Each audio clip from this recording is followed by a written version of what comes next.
Hello and welcome back to another review with me, Kevin from Kevin Grant on Whisky. Going back to a bottle that I've done before, but something that when we recorded this, it was an uncorking at the time. And as you can see, it's a Kilkerran 8-year-old sherry cask matured. They brought out the sherry and the bourbon this year, and I thought, I was having a look at my bottles, and I thought, why not go to something, because we get a lot of open bottles that I do on this channel, right? I'll open bottles and I'll have a straight away, this is my first thoughts. Sometimes I'm a big believer in a tight neck pour, something that doesn't really open up, and I think a lot of times from a lot of the whiskies that I can do, I think they've got a lot more to give. This whisky here is actually, I've had a fair bit out of it, but I can't remember the last time I reached for it, so I thought this is a perfect time to bring it back out, review it. We're about nearly halfway down, so the things might have changed in this whisky. This is cask strength, non-chill filtered, natural colour, Campbelltown. Kilkerran itself, Glengyle Distillery, is I think actually in production just now as I do this video. I might be wrong, but I think they're about 8 weeks of the year that they produce whisky. When Springbank closed down to clean and refresh, all the staff from Springbank head to Glengyle, which is right not far at all, and they do all the processes and they produce whisky for us about 8 weeks a year. And the Kilkerran 8-year-old sherry cask comes out every year, and it's something that I always need to get because I absolutely love it. This one came out, check the bottle stamp here as well. This was bottled on the 24th of January 2023. Springbank, Kilkerran are think they're in the process of releasing just now as well, the kind of latest releases. So I'm looking forward to when this comes back out to get the next batch of it. We've had this before, it's Campbelltown whisky. So 3 distilleries there, we've got Campbelltown, Springbank, we've got Kilkerran or Glengyle, Springbank and Glen Scotia to keep it that Campbelltown region. Campbelltown, I usually get a lot of a funk from it. I usually get a kind of oceanic sea breeze and things. These are just some soft notes that I usually get from a Campbelltown style whisky. I'm not too sure what's going to have changed in this, if much has changed. It's a full maturation in sherry casks. That's all it's been. 8 years old. The colour of it, I think I said this last time, compared to the ones we've had before. I did have one sitting about somewhere. I think it's in my mother cupboard.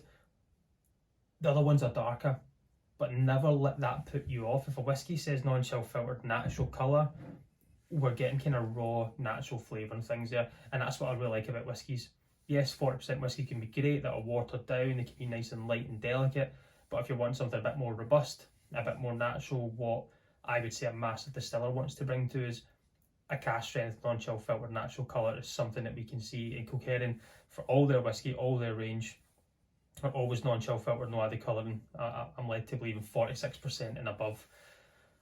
2004, it's nearly 20 years old now, is when they brought themselves back to life. So next year, 20th birthday, I wonder if they'll do anything kind of exciting for us. But somewhere I've not been for a while, I need to get myself back down to Campbelltown and see what's going on at the distilleries, because it's a cool wee place, right?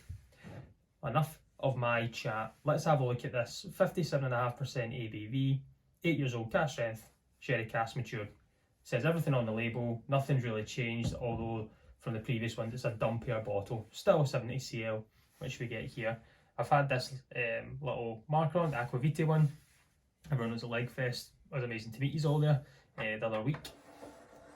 So we have a wee swirl in the glass. Got my wee Kilkerran. Have a look at the legs again. Have a look at the colour. It is lighter. It is that kind of just off copper bronze, really. Legs are staying nice and high in the glass. It's taking its time to come down there. You can see exactly where I've kind of swirled that and where it's staying. It's really taking its time. And you could probably go back to this in a minute or so and you'd still see the exact same place you've left it. And that's that natural colour, that's that non-chill filtering, leaving those really good kind of fatty acids and things in there and compounds to keep a good mouthfeel on a whisky.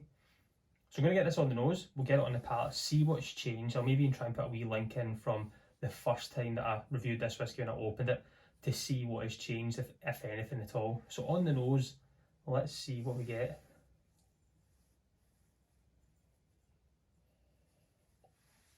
That little bit of funk stain there. It's not sulphur, but it's funk, it's damp, sweet, There's a kind of the potpourri note from it. It's very perfumey, a perfume sweet.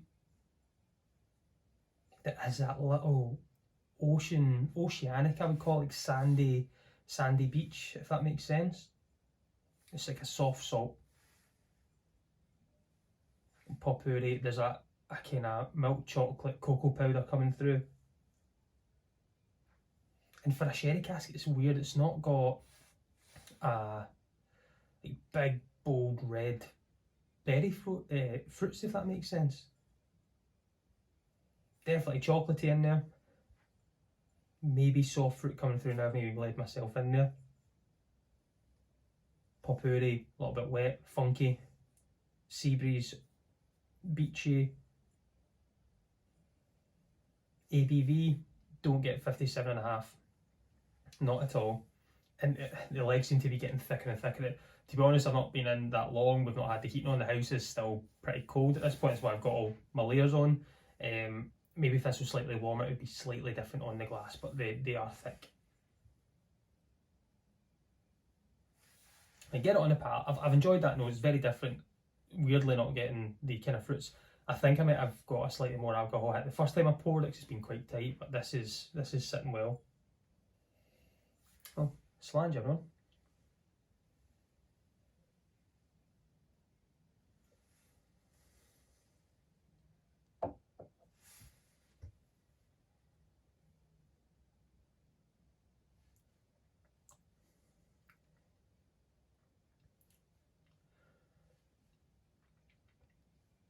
It's weirdly light on the palate. It's like, I don't know what I missed there. It still stays light. The ABV starts to kind of kick in on the latter half when it's going down. You can feel that the ABV's there, but not really on the palate. Viscous.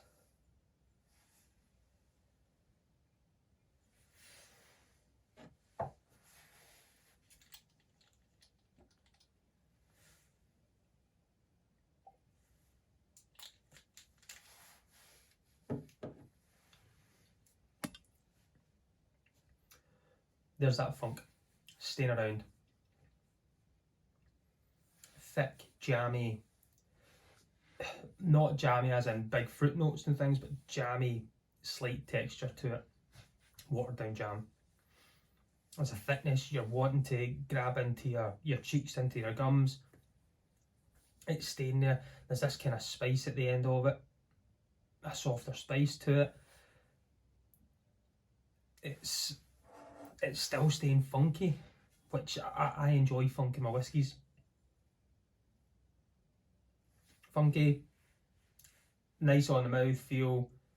It's on the way down is where you can start to feel the ABVs. If it's detaching itself, as if the flavour is staying on the palate, but the ABV just wants to disappear and get away, and just give you more time with what is actually in this whiskey from that cask, giving you the full cask experience. Then alcohol just goes down, so it's a warming feeling. After a cold day, this is perfect. A little bit of water in there now. It's like a kind of rose petal now from it. Floral, kind of garden, a little bit earthy. That cocoa powder, that milk chocolate note staying in the kind of, I always say like the froth on top of a cappuccino. When I kind of get that. Excuse me, this beachy note I can't get out of my head. I just can't get away from it. That wee funk. I love it. I can sit and nose this all day. It's developed differently.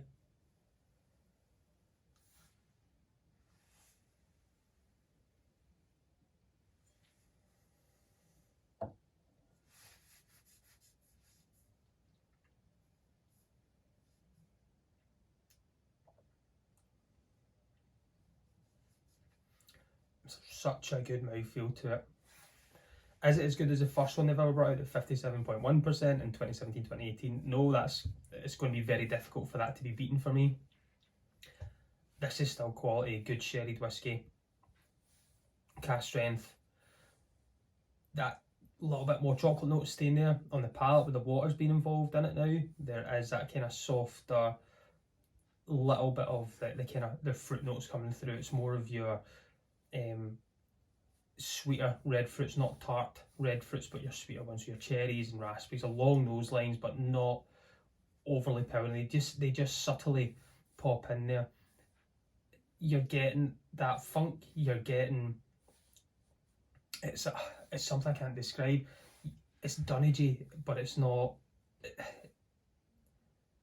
It's changed differently from what I always remember this to be, real dunnagey and sulphury.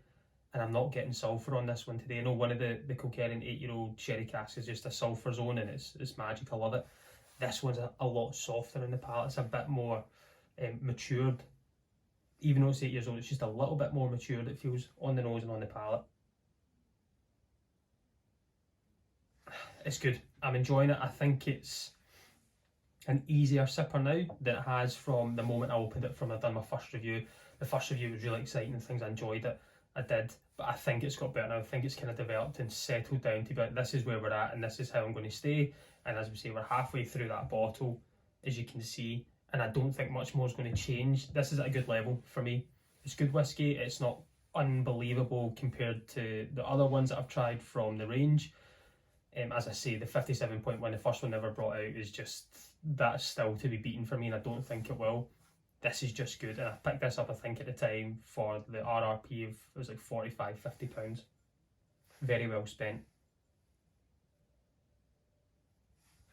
I'm going to go and finish this off. I'm going to go and try and heat up as well, because I'm cold. It's been a cold day today. Apologies again for not being here last week. It's been an absolutely hectic week. Doing lots of things. If you've seen on the socials, I've been out and about, and it's very difficult to try and find the time to put a video in, so I do apologise for that if you did miss out, but there's plenty of other good folk out there on YouTube that you can watch, and one of them I would always recommend is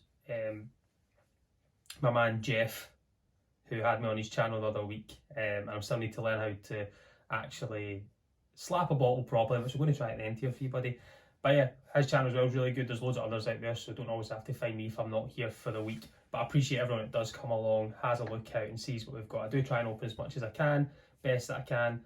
Going to the Glasgow Whisky Festival, which is in about 3 weeks now, 4 weeks.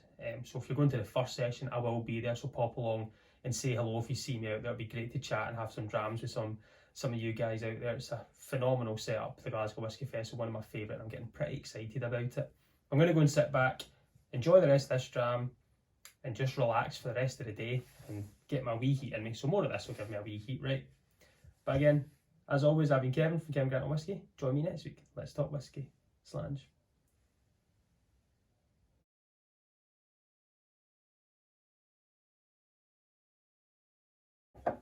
Slap.